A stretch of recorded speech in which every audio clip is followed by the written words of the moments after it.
everyone, today's unboxing is on probiotics.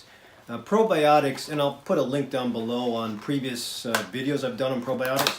Probiotics are necessary for inhabiting your gut, your small intestine a little bit, your large intestine mostly.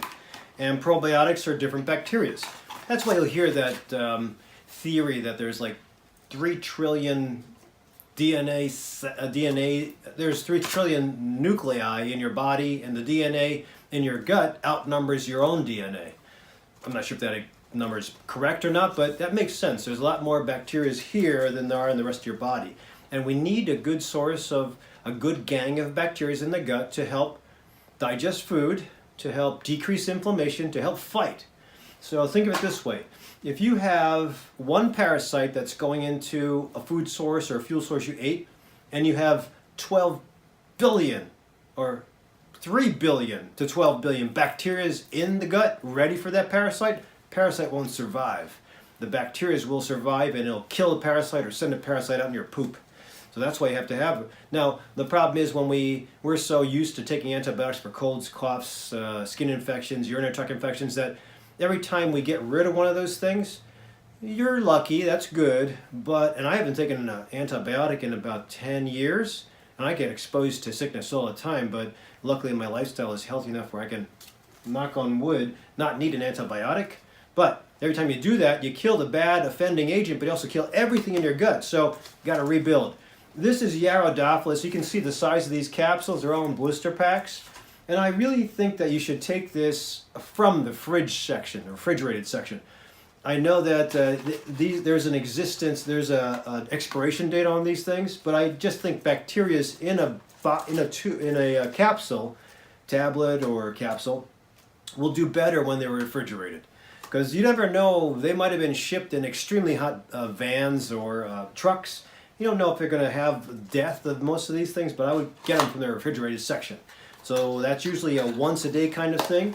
And there's different bacteria. If you look on the label, there's usually it's Bifidobacter. The two biggest families or subspecies are Bifidobacter and Lactobacilli.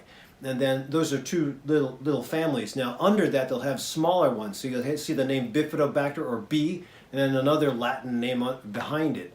And with each family there's more subclassifications, and there's a couple different families, so you should be looking for variety.